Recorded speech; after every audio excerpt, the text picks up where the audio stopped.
they once worked together a long time ago. They're not friends now. They don't like each other. And yeah, 50 has taken every shot, especially. Did you explain why he's speaking out now? He said he's speaking out because he believes that he's a predator. He wants accountability, and he doesn't want someone like this to run unchecked. They worked together years ago, but now there's nothing left between them except open hostility, no friendship, no respect, just a rivalry that has grown deeply personal. And this time, 50 Cent isn't throwing shots for entertainment, he's aiming to cause real damage.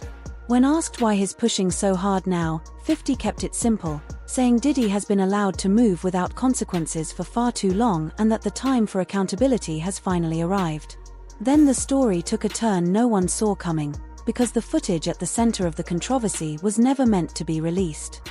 People close to the situation say it was considered too volatile, too risky, and too dangerous to ever see the light of day, but somewhere between a betrayal from within Diddy's own circle and the end of 50's patience, the recording that was supposed to stay buried surfaced online. And when it dropped, it didn't just trend, it detonated. Not even Diddy, his legal team, or his public relations machine could contain it. December 1st, 2025 marked the moment everything changed, because the man once viewed as the most powerful figure in hip-hop was no longer controlling the game. He was watching the narrative turn against him from a prison television, and that's the detail people can't stop coming back to, because Diddy didn't just lose headlines, he lost the one thing he could never afford to lose, control of the story. Out in front of this and tried to persuade Netflix not to come forward with it. I think it's an interesting argument because what they're claiming is, Curtis Jackson, aka 50 Cent, has had a long-standing, animosity against Diddy and sort of vice versa. And because he's at the helm, they're arguing this can't be taken seriously. This should sort of be seen as propaganda. And one of the things that Netflix hit back with was, yes, he's the executive producer. He doesn't necessarily have creative control. And that's something That's why the Netflix release is being framed as more than just a documentary, because it plays like a public takedown, and the person holding the spotlight isn't a prosecutor, it's his oldest rival. Before the premiere, Diddy's legal team reportedly tried to shut it down, arguing the project was essentially propaganda with 50 Cent's fingerprints all over it, but Netflix pushed back, saying 50 had no creative control over the final cut. Then, the night before it dropped, Diddy's side allegedly escalated with a cease and desist, claiming the entire series was built on stolen footage and private recordings never intended for public release, and those recordings are what changed everything. According to how the docuseries presents it, the footage captures Diddy in the days leading up to his September 2024 arrest, ranting, panicking, and demanding loyalty from people who were already pulling away, and the irony is harsh, because the cameras meant to protect his image may have documented the moments that hurt it the most. Viewers see him pacing hotel suites, snapping at people around him, barking at lawyers, speaking like someone trying to contain problems before they explode, and the tone isn't calm, it's pressure, panic, and the sound of someone realizing the walls are closing in. Even the brand begins to feel different, with Bad Boy shifting from marketing to something that sounds more like a warning. Once the clip spread, people fixated on a moment that seemed small but said everything. Diddy smiling with Harlem for fans, then recoiling and asking for hand sanitizer as if the crowd was beneath him, polished charm in public and visible disgust the second the angle changes. And that contrast is what made people say this wasn't a misunderstanding. Put his hands on females, put his hands on producers, executives. That's just his, I guess that's what the whole name Bad Boy comes from, that people don't really understand. What is it? What is a bad boy? Why did he choose that name? He never really gave a clear definition of how he feels about it. This is who he appears to be when the mask slips behind closed doors. The legal response came fast, with reports saying his lawyers leaned on attorney-client privilege, arguing that private strategy discussions had been exposed unlawfully, but by the time that claim surfaced, the damage was already done. The clips were out, the conversation had moved on, and there was no spin strong enough to put the footage back in the bottle. Netflix responded by saying the material was obtained legally, the rights were secured, and the source would remain protected. Director Alexandria Stapleton pushed the point further, suggesting that Diddy spent decades filming himself and unknowingly built an archive of his own downfall. He wanted the world to see behind the scenes, and now the world is seeing it without his consent. When Netflix initially reached out for comment, Diddy's camp reportedly stayed silent until the premiere aired, Then the tone shifted quickly, with lawyers becoming loud, aggressive, and urgent. By that point, though, the narrative had already changed, not from questioning guilt to assuming finality, not from asking if it was real to wondering how much had been hidden for so long. Even some former defenders admitted it didn't feel like brand new information, but like missing pieces finally snapping into place. That I have about the documentary, it was just old news, and they took a couple of with the footage from Puff from the days that's leading up him to get arrested, the incidents with the people from the courts, the two people from the courts. So it was nothing new. And the twist didn't just come from what was on the tape, it came from how it surfaced. Michael Oberle, the man Diddy hired to document his life for over 2 years, was presented as a key figure in how the archive existed. The plan, as described, was to create a comeback film, something that would showcase resilience and control. But in December 2024, Oberle made a claim that shifted the story. He said he didn't leak anything himself, claiming that someone inside Diddy's inner circle covered for him while he was out of state for 3 days. And during that short window, the footage was taken.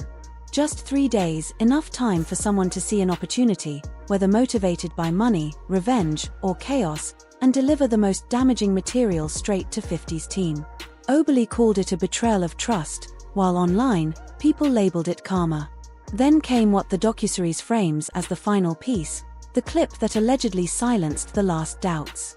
In that moment, the series claims Diddy is seen or heard pressuring someone close to him after showing them an explicit party video, using the threat of exposure as leverage. The line presented isn't flirtation, it lands as control through fear, which is why public discussion quickly centered on one word: coercion. The series argues that if courts accept accounts like Cass's, moments like that would not be isolated mistakes, they would be evidence of a pattern. But the docuseries doesn't stop at a single clip. It expands the focus to the world surrounding him for years, highlighting legendary white parties, invite-only nights that looked glamorous from the outside, with A-list names circulating as if it were the Oscars of excess. Then it contrasts that shine with what neighbors and locals allegedly experienced: complaints, police calls, and reports of guests wandering outside at dawn looking dazed and disoriented. From there, the documentary links the party culture to mounting lawsuits, referencing allegations across multiple years, including claims involving a minor in the late 1990s, a security guard alleging he was drugged and assaulted in the mid-2000s, and a former adult performer claiming she was groomed through multiple events. The series keeps emphasizing one point: this is not random, this is systemic. Look at how many people he affected negatively. That was his trade-off to gain what he had. His former bodyguard, Gene Deal, said he's seen him doing a ritual where they dub. What is that? And I feel like it's being overlooked because they see him doing the dance moves with the baggy clothes. Some of the ladies in his videos. Then the docuseries cuts back to what it presents as Diddy's own words before his arrest.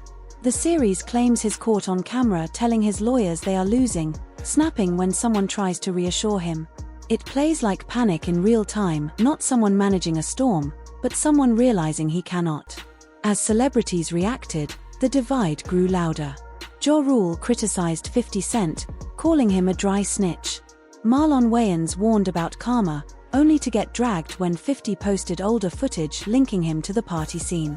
Joe Budden took a harder line, arguing the documentary isn't just about Diddy, it's about the system that protected him: labels, lawyers, executives, artists, people who benefited while the money kept flowing. That's where the conversation gets dangerous, because it stops being about one man and becomes about an entire machine. Empires built on silence only survive as long as the people inside them stay quiet, and right now that silence is gone. The dam isn't just cracking, it's collapsing. Whispers become testimonies, rumors turn into lawsuits, people who stayed quiet for years start giving interviews, voices shaking but still speaking. The more they talk, the clearer the picture becomes. This does not look like a single downfall, it looks like a whole system being exposed. And systems don't run on emotion, they run on money. That brings us to the power moves behind the curtain, because this web of silence is not only personal, it's financial. It's leverage. It's careers, brands, and bank accounts. That's why Kim Porter's 2018 passing keeps resurfacing in conversation. Officially, her death was ruled natural by Los Angeles County, but the internet never stopped whispering, and the docuseries leans into that tension, hinting that what she knew or had access to could be part of why her name continues coming up whenever this story explodes again. Beyond that, legal pressure keeps mounting. Lawsuits are piling up, with former employees, producers, and people connected to the inner circle now fighting over what they claim happened and what they believe they are owed. What was once handled quietly through NDAs and behind-the-scenes settlements is now being described as open legal warfare. In public discussion, these cases aren't just framed as justice, they're framed as payback. When an empire crumbles, everyone who stayed quiet remembers what they saw, everyone who played along wants distance, and everyone who felt used wants their version of the truth on record. Look at the timing, the docuseries drops, and suddenly voices that were silent for years begin talking. That doesn't feel random, that feels like survival. Collect everybody's phone. So now it's just your word against a billionaire. You're gonna lose. Read this right. People are now rewriting their roles, switching sides, and scrambling to end up on what they think will be the right side of history before the door slams shut. But what truly has everyone uneasy isn't just what's already been revealed, it's what still hasn't come out. Because if the clips we've seen are this damaging, it forces you to wonder what's still buried away. The documentary suggests Diddy has been recording relentlessly since he was 19 years old, documenting every party, every meeting, every private exchange, building a massive archive over decades. And if even a fraction of that is accurate, then the frightening question isn't whether tapes exist at all. Where Diddy said to her, showed her she the video. testified Showed her the that freak-off video. he showed her a video of a freak-off that she participated in and said, if you don't participate in another freak-off when we get to New York, I'm gonna put this video out. I'm gonna send it to your mother. And that's coercion. She testified if it's true. to that. If the jury if they believed her, yeah, that's coercion. They would have It's about who else might be on those recordings: friends, artists, executives, the same people who laughed along, went with the flow, and chose to look the other way when it mattered. That's why the pressure feels heavier this time, because a tape isn't just a scandal, it's leverage, and leverage changes everything when entire careers, reputations, and alliances are suddenly at risk.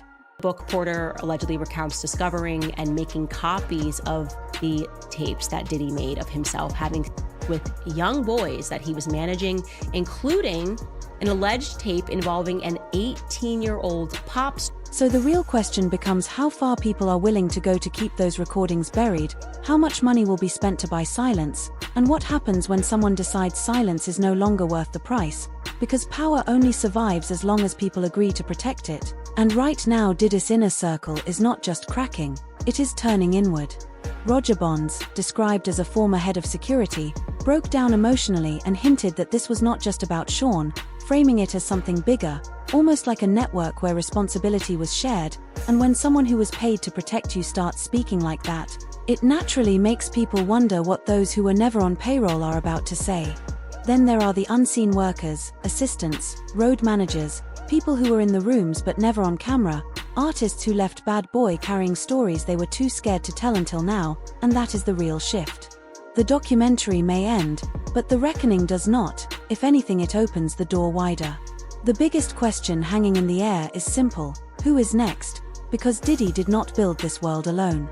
The white parties were not private playgrounds, they were industry events involving too many people, too many careers, and too many silent agreements. So when federal authorities reportedly raided homes connected to Diddy in 2024, people immediately started asking what else was found, what names were in those files, and how many powerful figures are sweating right now wondering if their past is about to become tomorrow's headline. This story was never just about Diddy, it is about a system built on untouchable fame and unchecked power, an era where the rules were written by people who believed consequences were for others. Now the rules feel different. A mogul in custody, a family still pushing denial, an entire industry holding its breath, footage that people say rewrites public memory, and the belief that more exists, recordings that could finish burning whatever legacy remains. Artists who once praised him now act like they barely knew him, while fans look back at the music they grew up on and wonder how much of it was built on something darker than they ever wanted to admit. This documentary answered some questions, but it left much bigger ones. What happens when the last loyalist flips, when the final NDA expires, when the next tape drops, because people are convinced more is coming? And if this much surfaced while he still had influence, imagine what could surface now that he does not. So how deep do you think this really goes? Are we watching the fall of one man or the unraveling of an entire system built on silence and control? Drop your theories in the comments, stay sharp, stay skeptical, and never ignore the secrets people fight hardest to keep buried. We are just getting started, and I will see you in the next one.